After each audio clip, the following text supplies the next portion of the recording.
Ladies and gentlemen, welcome to your bonus episode of The Icebreakers. Yes, it was Dancing on Ice. It was Musicals Week. Matt and Frankie here to bring you something really freaking exciting.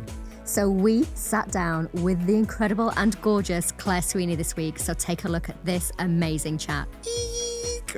I loved it. West End star, TV icon, entertainment legend, and accidental TikTok influencer. It's Claire Sweeney. Hello. Hey! Oh my gosh, I'm so excited. Thank you, Claire, so much for joining us on here.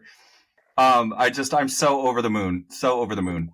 It's a pleasure. I've been enjoying your podcast, so it's an absolute pleasure. Oh, thank you. Well, I guess we need to dive straight in to Dancing on Ice this year.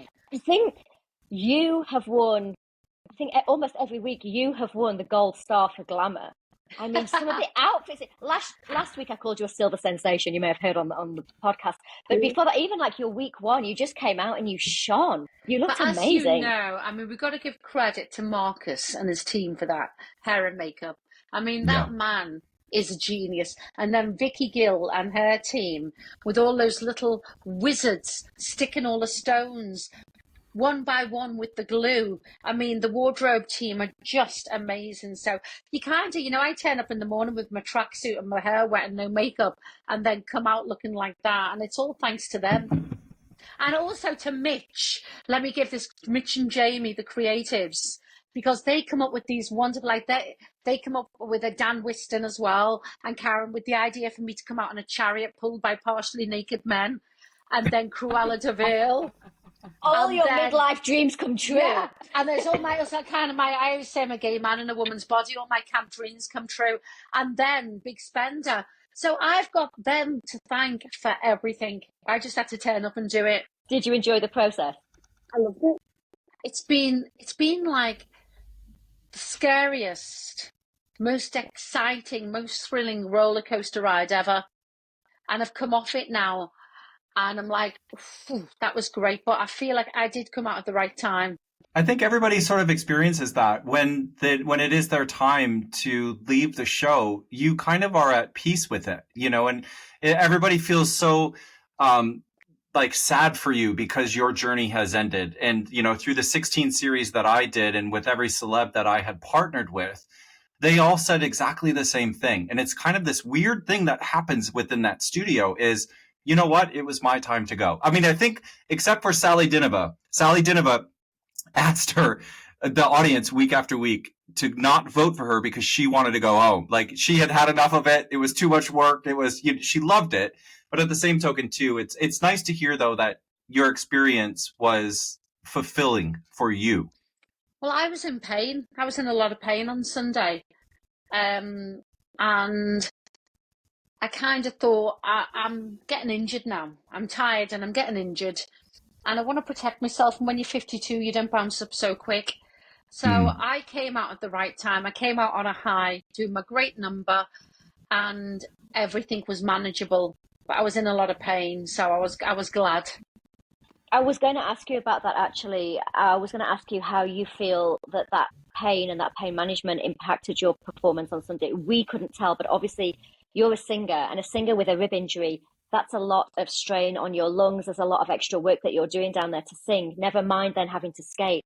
Do you feel that was a factor? It's funny, isn't it? And you guys will get this. When adrenaline runs through your body, you don't feel it. Mm-hmm. And I was in pain, but adrenaline carries you through. And it kind of numbs it. And I enjoyed it. I really enjoyed it. I can't say I went on and I was in agony and I didn't enjoy it. That wasn't the case. There was injuries, but I really enjoyed the performance. And then the Save Me skate, I kind of knew I was going. And I thought, I'm not skating here to be saved. I'm skating just to have a blast and enjoy it. And there's a point where I was just looking up at the balcony like, yeah, I absolutely loved it. I loved it. And they made the right choice. And it was just great. We could tell that you were just loving life. I was just loving it. I was literally living my best life to take that, bombing it around the rink, And I thought, real life enjoy it. And there was kind of a point where I think I ended up on 2 feet, just pointing up at the balcony, like, yeah, just loving it. Love that. Oh, I love that.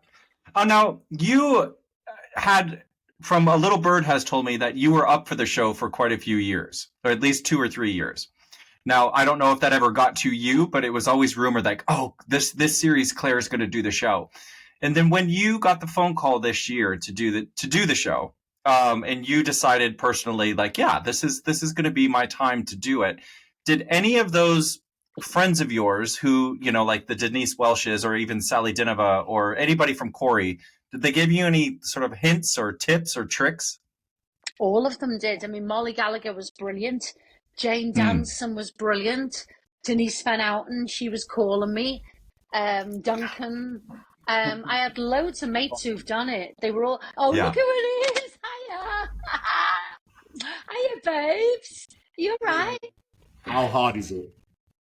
Oh, I know. And you don't bounce up so quick when you're older, do you? And how nerve-wracking as well. I know. I thought I was going to lose loads of weight, and it didn't happen. You don't need to. You look amazing. Oh, babes, I don't know. But I loved it. I really enjoyed it. But people don't realise, like, you start in October, don't you? 3 hours a day. And it takes over your life. And then suddenly when it's finished, it's like, oh my God, I can take my son to school. I've got loads of time in my day. What do I do? Yeah. You get your life back. Yeah. Hey, you got your life back and got a wife.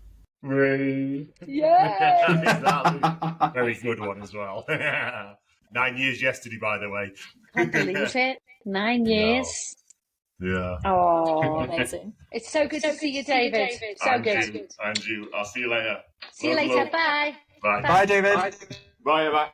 You were talking about Sally and Molly and the people that were instrumental in you doing the show. Oh, not instrumental, but encouraged you to do the show from Corrie. Well, what's interesting, Frankie, not one of them came to me and said I had a terrible experience. I didn't enjoy it. They all loved it. Great. Molly Gallagher was traumatized when it ended. She said, like, you know, I felt there was a void in my life, and they all loved it. And now, you know, listen, this is so cool. You know, I can get on the ice rink with my son at Christmas and not be holding on to a penguin. I can go round now. It's great news. Absolutely. Well, you can do more than go round. You'll be showing him some tricks. You'll be showing off. Trying to do back crosses with him. You know what was really funny as well? When I was doing it, I mean, you two are pros, so, you know, you probably laugh at this, but I felt as if I was going 1,000,000 miles an hour around that rink. I felt as if, like, my hair was blown back and I was going, and I'd watch it, and I was just kind of tootling round when I watched it. You are Everybody says that. Yeah, you are going 1,000,000 miles an hour for what you're used to in real life, so you would never be able to walk at that speed. So it is quite fast, Well, that's actually. it. I'm going round on blades as well. Oh. Who was instrumental in the singing? Because we've never, correct me if I'm wrong, Matt, but we've never had that in Dancing on Ice before. We've never had live singing on the show and skating and during a competition. You know, we've had people sing on the show, but actually competing, that was amazing. So that was Mitch and Jamie. And I love those boys. I've got everything to thank for those boys. And they just gave me great stuff to do. And they said to me, Sweeney, how do you feel about singing Big Spender live? I said, so you want me to sing, skate and strip at the same time? I said, abso-bloody-lutely. Please. Absolutely. That opening shot of you stood in that clam, and we all knew like you were going to be singing because obviously the VT and everything. Yeah. I was just like, I was blown.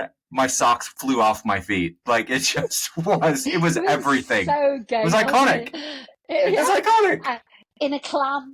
And I thought, if I'm going to go out anyway, I'm happy to go out in a clam singing Big Spender. Oh my God, amazing. Amazing. Yeah, we actually both watched the show live together in the studio, and then we do the podcast straight afterwards. And when you came out and did that, both our jaws hit the floor, and we both just went, wow. And actually, Matt said she doesn't even need to skate. You said, Matt, that you would just want to listen to her sing for the rest of the series. We would have voted totally. just for that. Everybody else's performance, just to have Claire sing. Have Claire perform in the background. Please. What's she singing in this week? Exactly. Exactly. So how are your ribs now, Claire? And how do you feel? Because you and I are more or less the same age. I'm coming up 51 next week, or in a couple of weeks. And You look amazing. I know as a kind of middle-aged menopausal, or I don't know where you're at with that, but kind of menopausal woman with the hormones, the muscle tone. And as a performer, you've danced all your life, you've acted all your life. It's a very physical job. And I just find it very difficult to maintain my muscle tone. So how did you find that getting on the ice? Because we know that ice skating is not like dance. It's actually a lot harder. Well, I walked from the canteen, the lovely canteen they have the food. I walked from there to my dressing room, carrying a little roast dinner, and fell down the stairs. I walk along to the post office along the road and I fall over. It's like with menopause, my equilibrium is a bit all over the place, and I keep falling and crashing and banging. And so it's a brilliant idea to do the ice skating show. Then. Well, I seem to be a bit more steady on the ice than I do off the ice. Yeah. I know. It was interesting when I changed. This is when we were training in Slough and Streatham and all that.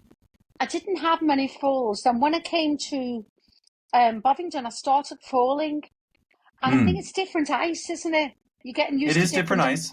Yeah, you're getting used to different ice. And I started taking quite a few falls and getting used to the size of the rink and all that. And then that eased up a little bit. But it's when you get older, it's not only the fall physically, it's the mental side of it. It rattles you to the core, and then it knocks your confidence. Then you've got to fight that back.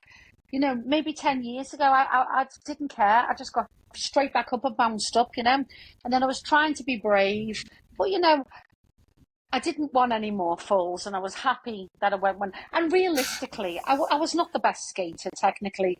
The competition is fierce this year, so with a bit of luck, I might have been in. If I'd have got through to this week I probably might have gone in the double elimination. Definitely the week after. I was going to be going in the next 2 weeks. So it felt right to go when I did. Yeah, I think it's interesting as well because when we talk about menopause and we talk about kind of that fear factor that creeps in, I was the same as you, like a daredevil up until my, mid-40s. And I think that anxiety that kicks in, I've never experienced that before, that fear of really anything. And so I don't know if that is a hormonal thing, if it's another one of the symptoms that we have to deal with. But that's interesting because you're such a seasoned performer, and I wouldn't imagine that anything to do with live performance what was interesting, would worry Frankie? When I came out, I was scared, and I felt empowered in that first week coming out in the chariot because I wasn't skating out apologetically on ice. I came out being pulled with the boys, and I came out owning it, right? Yeah. And I thought, right, how do I get this onto the ice now? So I decided mentality. Yeah, so I decided to sing. I thought, what's my comfort zone? Where do I feel empowered and comfortable? It's when I'm singing. So I decided to sing the beginning of the song. And I might have looked stupid. I didn't care, but I thought just to get this empowerment onto the ice from this chariot, I decided to sing the beginning of it, and then I felt okay. I think I did you a great disservice because when you came out on the chariot, and of course that's probably one of the most iconic moments of the series so far. It was just stunning. I don't know if you've had a chance to watch it back on screen. It looked amazing.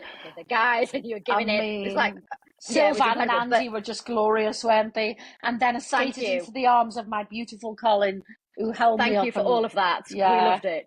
But I have to say that when you came out, I saw that you were singing. I actually thought you were lip syncing. I said that straight away. And for me, when I see celebs lip syncing, I usually know it's a sign of nerves because they just kind of like want to try and get through it with the nerves. But I didn't realize you were singing. And that actually is a brilliant strategy because, like you said, that's your safe place. So bringing that safety onto the ice. No, I wasn't actually. That wasn't my voice. I was just singing along to the song. Yeah. No, I know. But that to make you feel more comfortable, that's a brilliant strategy. Well done. I tried to work it out. I thought, where do I feel safe? Where do I feel comfortable performing? Because I'm not confident skating, because I'm not a skater, so I feel confident selling it from the waist up and singing. So I just thought, I'll do that.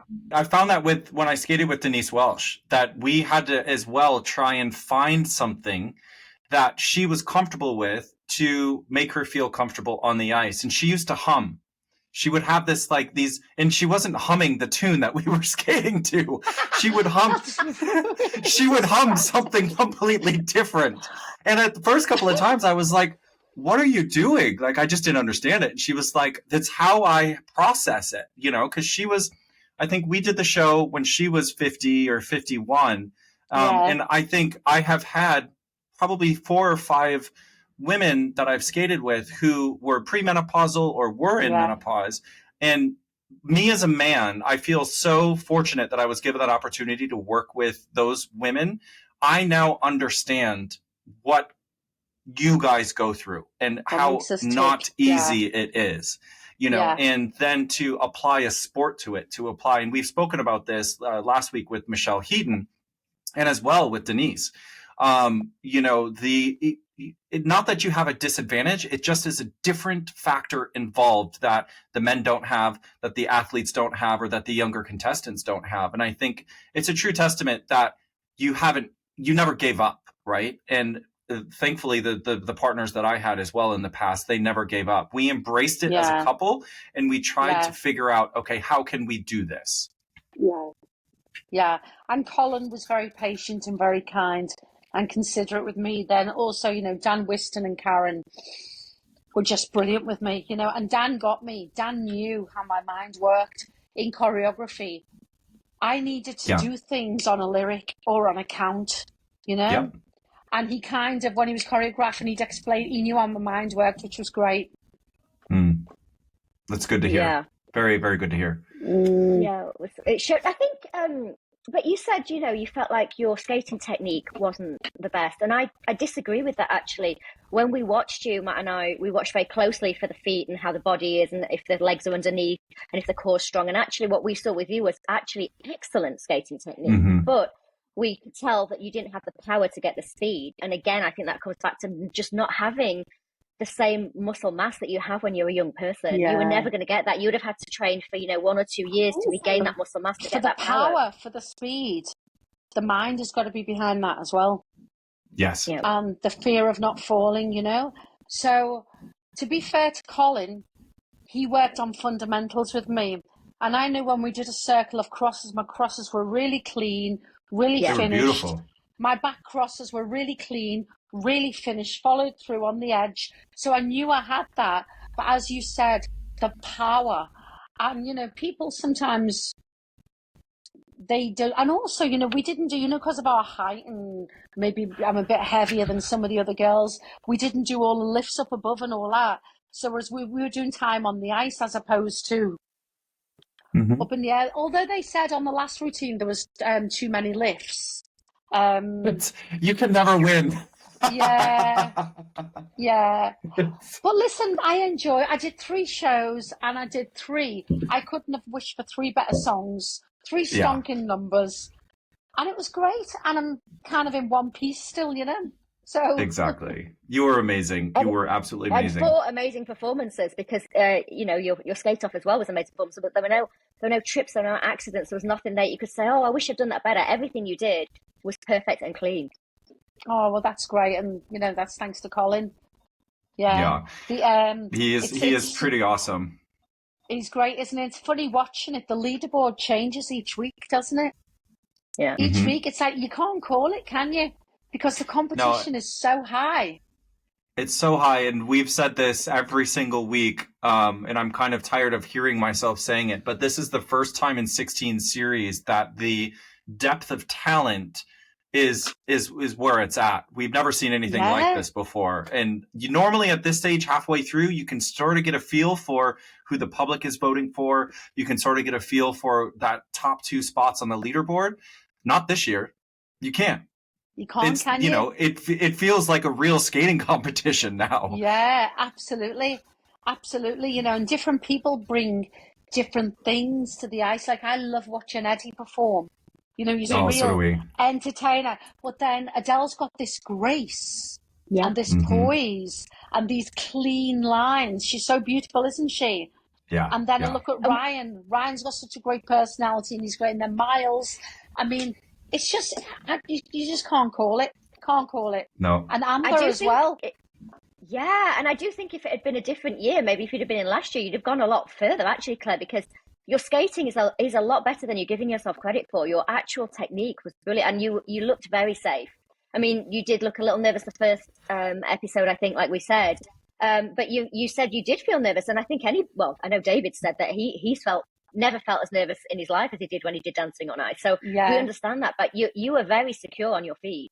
So I think if it had been another year, you would have gone probably a bit further. Yeah, but I don't feel any regret in that, thinking I wish it was another year. I keep saying it, I've really enjoyed what I've done. I went back on Monday for some physio, and I wasn't thinking, I'm devastated, I'm gutted. I just feel joy and loved it. And, I kind of knew I was never going to be where they are. So that's great. Let everyone carry on. I can't wait for Sunday to sit on my sofa and watch it with Jackson. Yeah, it's great. Oh. Are you coming back for the final? Will we see you in the final, or is the injury too bad?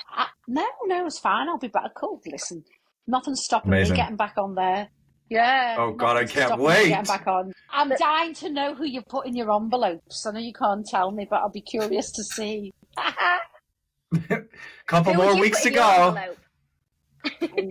I can't call it. I don't want to call it. Who would you put in your envelope, do you think? I can't call it, and I don't want to call it because I feel a loyalty to everyone in different ways, And each week it's changing. Each week there's different strengths, And it'll be interesting when it comes to judges' challenges. It could change again then. Yeah, absolutely. Well, and then this is the double elimination, which is the earliest, I believe, they've ever done it in the series history.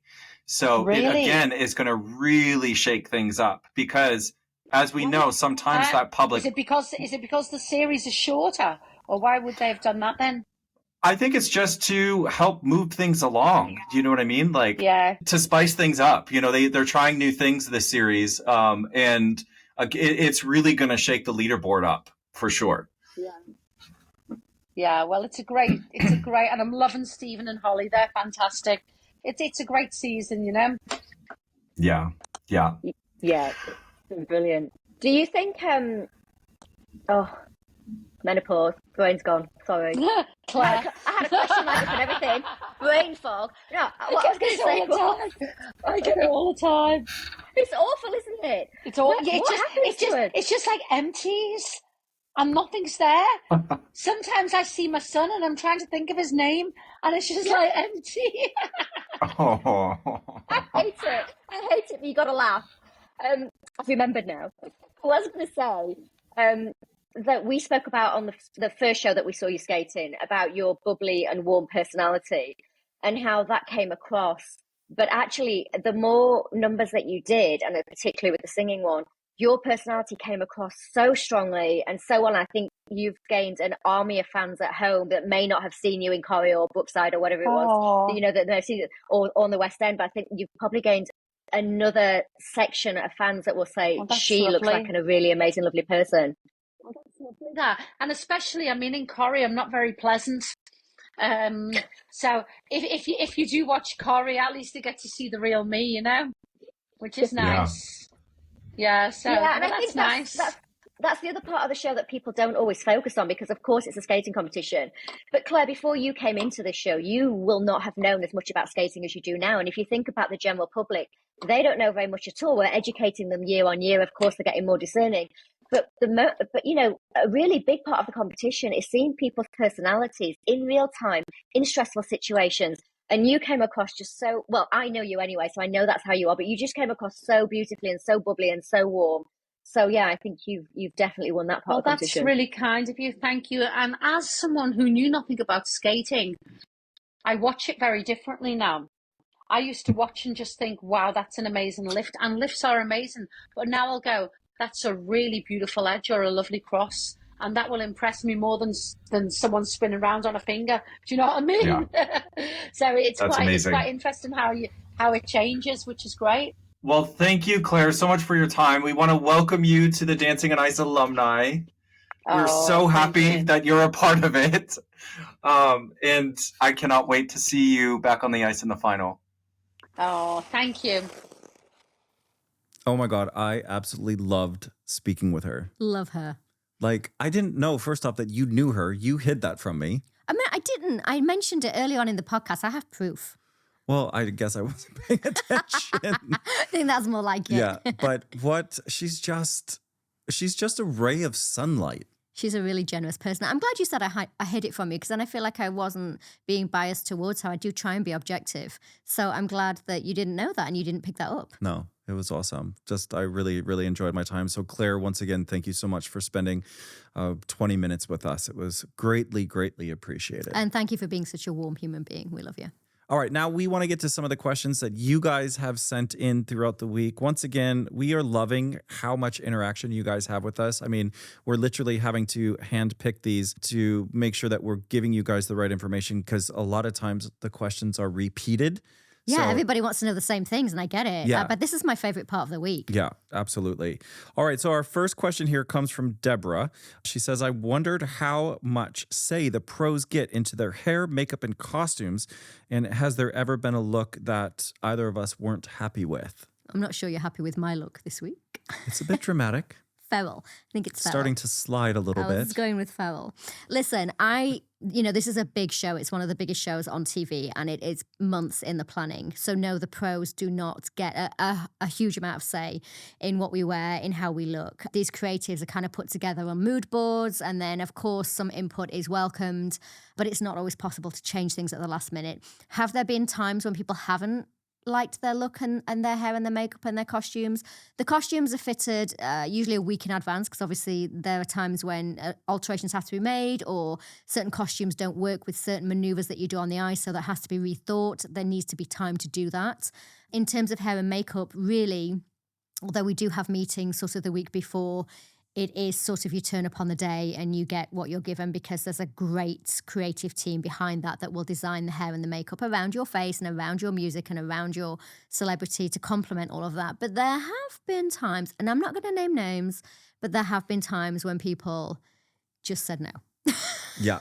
Yeah. We're not going to throw anybody under the bus. No. Both professionals and well as celebs. Yeah. It does happen, but Marcus, who is head of hair and makeup on this run of the series, is absolutely incredible. He as well, he doesn't want to put out a look that's going to look bad. And I think it comes down to personal preference sometimes. Well, and I think they never are putting out a look that looks bad, but sometimes when you draw it on paper, but then you see it on your face, it looks very different. And if you're not comfortable out there, then you're not going to skate your best. So they are really accommodating, and they will always try and make you feel as comfortable as possible. But yeah, I've seen a few feathers fly.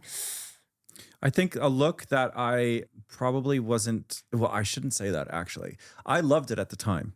But now that I go back and I look at it, I'm like, what the heck was I doing? And it was the disco outfit, gold lame, spandex, bell bottoms, and a crop top with painted on abs. And you have abs, so why did they paint on your abs? Because they wanted it more. Oh my goodness. I don't know, but it was just atrocious. I mean, it was a long time ago. It was a of very its long time ago. And you did love it. I mean, you worked it like a trooper at the time. But yeah, when we look back at those throwback pictures, I do laugh. It's a lot. Yeah, It was a lot.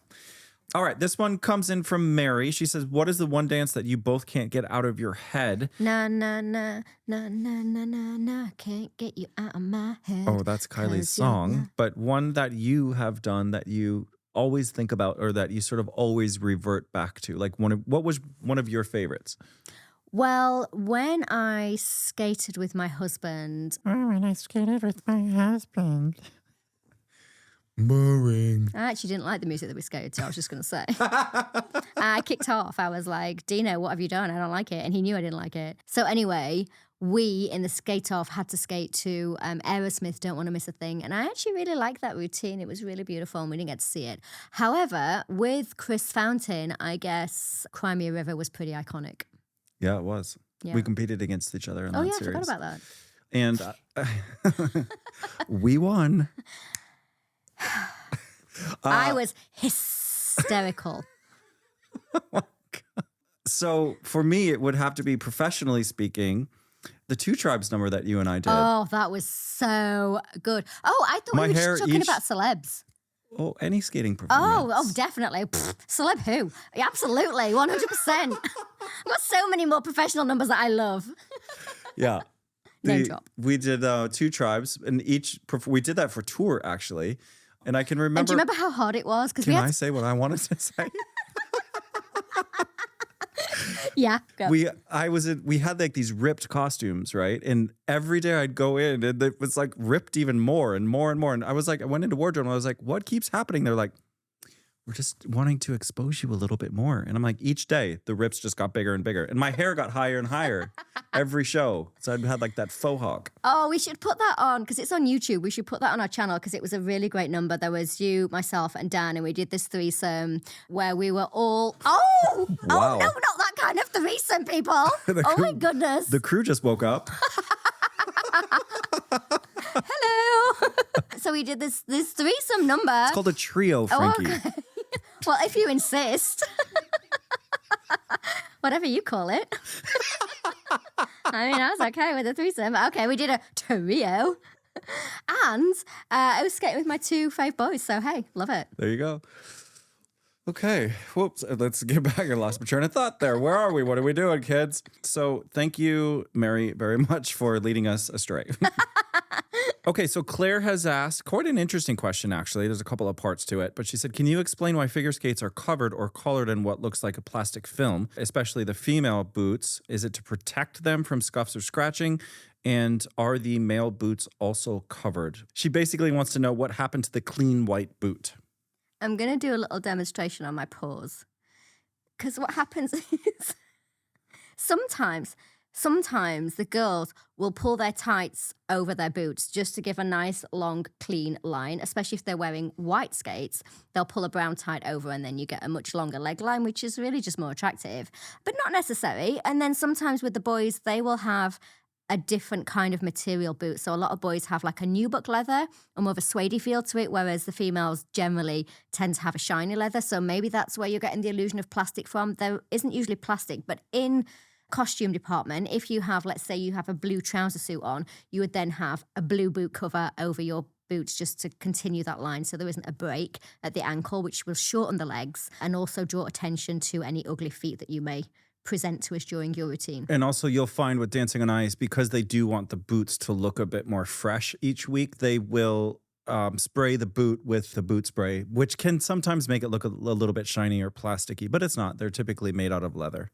And look, you can see that during the weeks, the skates will get scuffed. So I might be skating or my partner might be skating alongside me, might kick me with his blade. I might kick myself with my own blade. That happens all the time. And you'll get little nicks out of them. So it's important to keep spraying them to keep the colour looking fresh. Yes. These boots are 15 years old. Are they? Yeah. Yeah, they smell like it. Yeah, but look how good they look. That's because you don't really skate that much anymore. Ouch. Look how good they look in your head. All painted and fresh and stuff. We'd like to thank our sponsor, Lakeside Shopping Centre, the leading retail and leisure destination in Essex. Just 35 minutes from London with free parking and over 250 stores to discover. And this week I am wearing NA menswear. And I've been dressed by H&L. Wow. You look hot. All right, we are going to have to wrap up this bonus episode for you guys now. Thank you for listening. Thank you for watching.